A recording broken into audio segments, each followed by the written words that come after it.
Welcome to the Secrets of College Planning. I'm your host, Anthony Uva, and today we're going to get some insight into essays at the college level. My guest today is Craig Heller. He is the president of College Essay Solutions. Welcome to the show. Thanks, Anthony. Good to be here. So, Craig, I usually start my guests where they went to college. So, where'd you go to school? I went to the University of Florida. I grew up in South Florida, and it was a great place to grow up at that time. Lots of beach and boating, lots of fun. I always wanted to be a writer.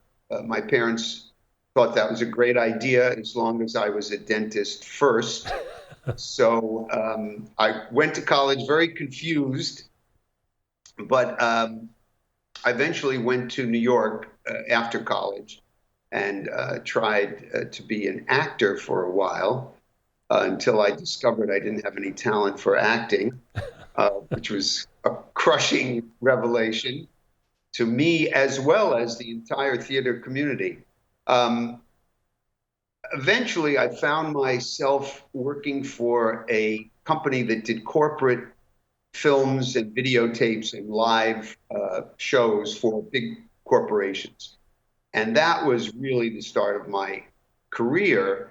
I wrote scripts and traveled all over the country, all over the world, working for corporations. I eventually became the creative director of the company, which was great fun. I had a staff of 14 writers, and our approach was often comedic. So that worked for me. I like to think that I'm funny. You'd have to talk to some of my friends to get the truth on that. So I worked there for quite a few years, about a decade in New York. Eventually, my desire to write stories became stronger. I did a couple of specials for PBS, which was great fun. The one that, I don't know, it was a long time ago, one that got some attention was the 100th birthday of U.B. Blake. I don't know if you know who U.B. Blake is. He's a very famous stride pianist and very charismatic guy. So he was turning 100, and we had a show at the Kennedy Center. Wow. Which was, it was fantastic. And we had all these stars, and Billy D. Williams was the host, and Gregory Hines was part of it. Stevie Wonder actually did a bit. So that was a lot of fun. I had a buddy who wrote that show with me. Actually, he got the gig first, that PBS special, and then asked me to come on with him. His best friend was Henry Winkler in college. They went to the Yale Drama School together. So Henry at that time was the Fonz, and it was on everyone's lips. Everybody knew the Fonz. So we wrote a spec script for Happy Days, and it turned out great. Of course, it helped that Henry walked it into the producer's office for us and acted out some of the lines. So it sold. And then we wrote another one that sold. And at that point, I just felt I had to come out to Hollywood. Went to Hollywood. I didn't work for 2 years, but that's kind of how it goes. But I eventually worked in TV and film. There was a writer's strike that I actually got my big break on a show with Carol Burnett for the Disney Channel. And we went into pre-production, and we were just about to start shooting our shows when a writer's strike occurred. And we were out of work, couldn't work for almost 6 months. Wow. So that was a blow. But as these things turn out sometimes, the old expression, when one door closes, something else opens up. I had a friend from Canada during the writer's strike.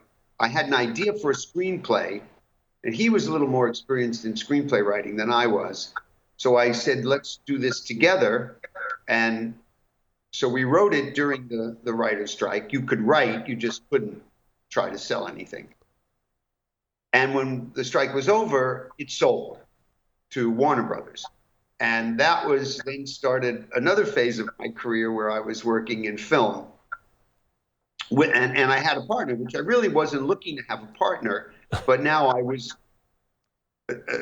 associated with this and identified as a part of a partnership. But it was great. It was a very fun part of my career, and we did a lot in film. We never got one made. We worked with Leonard Nimoy for a year, and he was an amazing person, liked us so much and included us in his parties. He was a very political guy and invited to events at his house. And here's the thing. Everybody in Hollywood has war stories about projects that didn't get made. Sure. And you've only got a half-hour show. So I'll just tell you, it didn't get made. The project, Leonard, did not get made, which was too bad. Then we had our first one that sold also didn't get made. A director was put on it. This is actually really interesting because it's so indicative of Hollywood. We sold the script. Our executive, who wound up becoming president of Sony Films, who was a fantastic woman named Lucy Fisher, brilliant, great cohort for writers, helped us develop the script even more. She was a champion of ours. She brought a director on who said, no, I don't want to meet those guys. I'm bringing in my own writer now. And this was our script. Yeah. And when you sell it, you have no say. Sure. So we were basically thrown off our own script, and the director brought in this guy. Project didn't go. Then they brought in somebody else. Again, we were never brought back onto our own script. They brought in 3 different writers because Lucy Fisher was a champion of the script. As I said, there's lots of stories. That one didn't get made either. I wound up my partnership broke up. I wound up going back into TV. I worked on Full House for 1 season. And then I got into soap operas. I had a family by that time. I had 2 young children. And I needed something, I wanted something more steady. And an opportunity opened up in soap operas, which I'd never seen a soap opera, but I met someone. Well, actually, my partner and I did a TV movie for Aaron Spelling, and that was a lot of fun. That was with Felicia Rashad and Diane Cannon, and it turned out really well. And I became friendly with one of the producers. He went on to ABC daytime TV. And we stayed in touch, and my partnership broke up. I wasn't working, and he said to me, "Hey, Craig, have you ever thought about daytime TV? I can help you. We've worked together. I can speak well of you." I said, "I've never seen a soap opera." So he said, "Watch General Hospital," and I watched it, and I kind of got it. It's a certain kind of writing. It's a genre writing. He got me an interview with a wonderful woman named Wendy Rich, who was the executive producer of General Hospital. We hit it off. Eventually, I worked there for 5 years. And then I worked on As the World Turns for 5 years. I won 4 Emmy Awards and a Writers Guild Award for Best Script of the Year. So that was fun. In the end, it doesn't mean as much as people think. It's sort of nice, but it's not a lasting kind of a accolade, but better to have not, I guess. The soap opera industry changed, shrunk, almost disappeared, daytime soaps. And I again found myself, I still had my family and a house.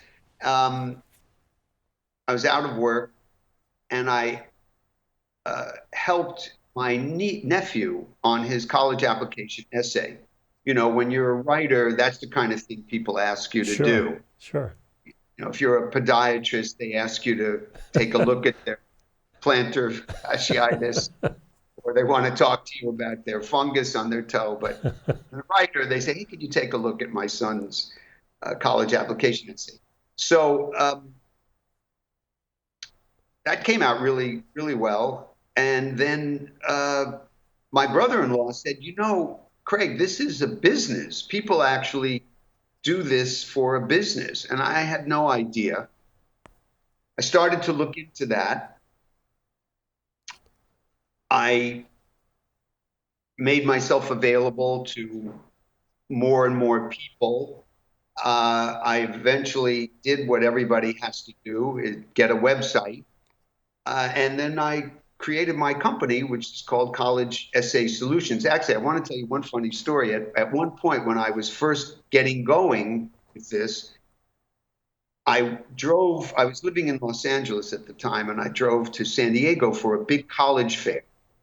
And I wasn't a credentialed exhibitor or anything, but I came down, I made a bunch of flyers, and I kind of, stealth put them on cars in the parking lot. And then I thought, okay, well, I'll just go in and I'll stand around and I'll hand out flyers to people kind of on the slide.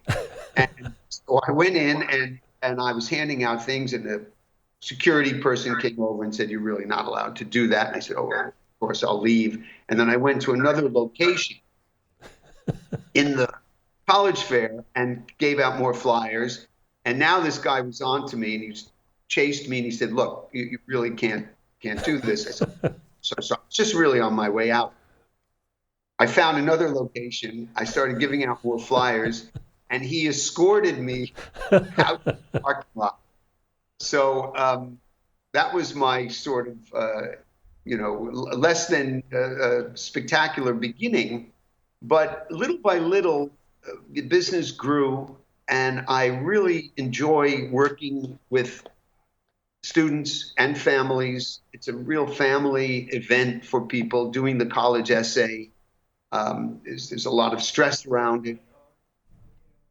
People don't know what a good one looks like. So I enjoyed, first of all, the kids. My daughter was a soccer player, so I was a soccer coach for 10 years, and I really enjoy working with young people. I try to connect with them and not be too pretentious. The family, and again, the same thing with the families. I try to lower the stress level and give them a sense of comfort that, yes, their kid will get into college, and the essay will be an asset to their application. I never take on the idea that I'm getting your kid into college. I've never said those words, I got this kid into Stanford or whatever, which would be insulting to the 4 years of work they did prior to meeting me. But the essay over the last decade has taken on increasing importance to the acceptance process. And first, it was because the sheer numbers of people applying to college, colleges wound up with many students with similar or almost the same credentials, 4.2 GPA and high SAT scores and captain of the basketball team. And, during the summer, they discovered a new planet or some incredible thing. And then they turned around and there was another kid with the same application. So the essay became a tiebreaker. Mm-hmm. And parents who got into this, investigated it more, knew it. So they wanted to get some professional help. And additionally, another big part of my business was first-generation students. And I worked with many Asian, uh, West African, Hispanic, uh, all kinds, all people from all over the world, really, Indian, uh, and the parents are invariably smart and successful, but English isn't their first language, so Sure. they know that that's not something that they can really help their child with. And I love working with those families. They're always so earnest and straightforward and really loving to their children. So that's always a pleasure for me. And I've made some beautiful relationships over the years with people. Because I meet with kids online, it's it's interesting because I'm never in the room with them. So I say I made a relationship, but let's put it like this: I would recognize their face, but I don't know how tall they are. Uh, the men, the boys, or the girls. So it's interesting in that regard. But thanks to technology and Skype and now Zoom and FaceTime, whatever we use, WhatsApp, I do feel like I know them. And also I brainstorm with them and ask them a lot of questions about their lives. Mhm. Um, so that's sort of where I'm at now. My business is national. It's actually become international over the last few years. I'm on the website of a Chinese company that works with Chinese students coming to the U.S. and I'm their essay person. Guess how many students are coming this year? I don't know. None. You know, the situation here with COVID-19 is not really attractive for parents to say, yes, you know, go and Correct. be in college in the U.S. without me for 4 years. So things have slowed down on the Chinese front, but I'm so grateful for the way things turned out. My business is portable. I can work anywhere. I need a computer and a telephone. Sure. I It's seasonal, so I do have still time off uh, during the months that nobody's applying, which is usually, let's say, February to May. Right. And I couldn't be happier with the way it's worked out. I still have some television projects and some film projects, but that's really taken a much lower position in my career. So now, what do you find as the students and the parents? What do you find as a commonality for an essay? Are there particular essays, or do you really have to get into what the student's all about before you even give them a topic of what kind of essay they should write? Yeah, that's a great question. Well, I always start with brainstorming, and over the years, I've developed a number of questions that I say to the kids. It's an opportunity to discover what you didn't know about yourself. This high school kid. Now, by the way, I just should mention, I also work with graduate students who are applying to med school, law school, MBAs, or whatever, you know, masters of philosophy or public policy, whatever. And that's a little bit different than the common application essay. It's a personal statement, and it's less philosophical and more about why you want the degree. Anyway, to answer your question, I brainstorm with them and I try to discover what events in their lives might have been particularly influential, what their values are, what's important to them, what goals they have, what sites they go to when they're online the most. High school kids aren't generally that introspective. It's just not the time of life where you're that introspective. Life is moving quickly. Everything is new. So it's an opportunity for them to kind of assess themselves. And I find the kids really take to it once they get it. And I always say, there's no right or wrong answer. If you Sure. don't have an answer, we pass. No grade. It's just a way to start a conversation, and they kind of relax into that, and it's very, very productive. So from there, I'll usually go right to the common application prompts. So there are certain questions that they have to answer. They call prompts, on the common application, which is the application that I'm sure you're aware that most schools today are using. Right. I've been taking notes while we've been talking. So when we look at the prompts, so I'll say, let's read them one at a time and talk about them. So we'll talk about the prompt, and then I'll look at my notes and I'll go, oh, remember you said about that trip where the family went to Rome and you and your sister got lost and you had to find your way back to the hotel. That might work for number 2. Whatever. I'm Sure making that up. And they'll go, yeah. And gee, I never thought of that. I said, no, that's when you sort of realized you could be more self-sufficient than you had ever been before. Whatever it might be, it's interesting to discover that the kids, they don't look at things that way. It's just not, they're looking forward. They're really not reflecting at 17. Yeah. So we usually come out of that session with 4 or 5 options for ideas. And then we take a break. Usually we're about 2 hours, and I can literally see the kids' energy start to drain. And they're sick of my voice, probably just at the same time. So I'll say, let's take a break. Talk about these options with your folks, or think about them, or whoever you feel comfortable with. A lot of times it's an older sibling.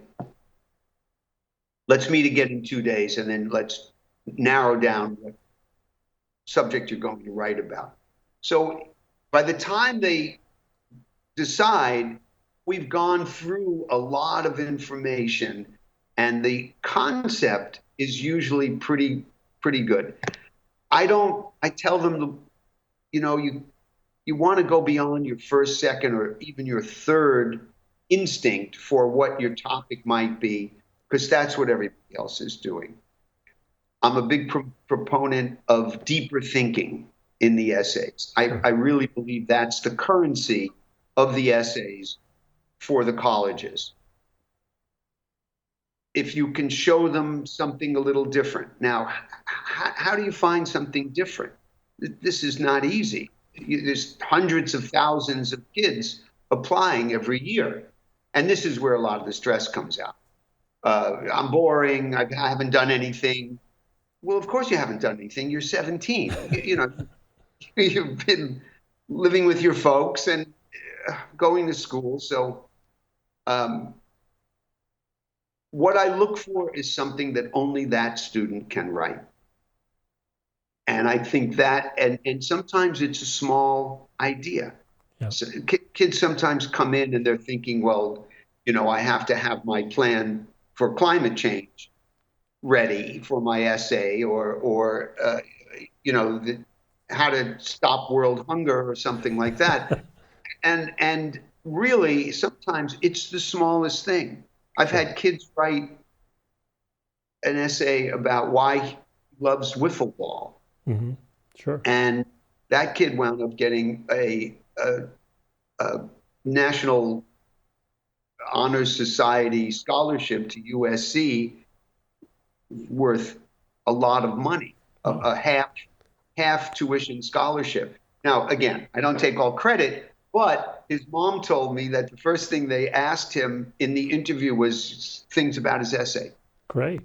So that's what I look for with the students. Well, we're coming to the end of our show, and usually I ask my guests. Anthony, I can do an hour. No, can we extend? Usually ask my guests what advice you want to give to the moms and dads, the students that are listening and watching.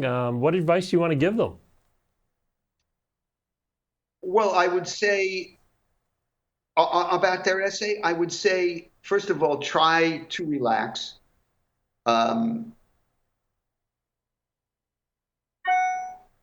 It's funny. I would say that find an essay topic that only your student can write. Be honest.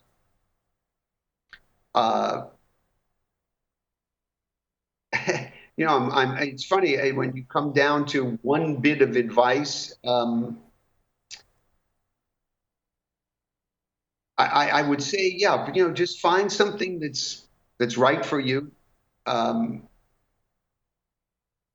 Coordinate with an advisor. Find somebody who you can bounce it off of. Could be somebody. It doesn't have to be somebody like me. Try not to give it to too many people to read, because that will often just lead to confusion. Nobody's ever shy about offering their opinion about writing, whether they know what they're talking about or not. It's incredible. Somebody who knows nothing about college application essay will have no problem telling you what they think, and students are extremely vulnerable. So give it to maybe 3 people and make sure those are people who have some experience with it. Always make sure you're the last. You follow your instincts on what's working. You want to start strong. You want to start with something that draws the reader into the essay, that's kind of compelling, and you want to end on a high note. You don't want to tell a tale of woe, even if you've had problems in your life. You always want to end triumphantly. Try to find something that leaves the reader with a smile, that mic drop moment, or with a warm feeling. That's your last shot to make an impression. So make sure your endings are strong. Another bit of advice: short paragraphs. It helps the pace of the essay, and it looks much more inviting on the page. I think that's really key. Don't try to over-impress with your vocabulary. Don't hit the thesaurus too hard. Don't ever use a word for the first time in your essay. The chances of you using it incorrectly are just too high. I've got a lot of them. I do want to say I have an Instagram account where I post every week with some advice about the essay. It's at College Essay Solutions, which is the name of my company.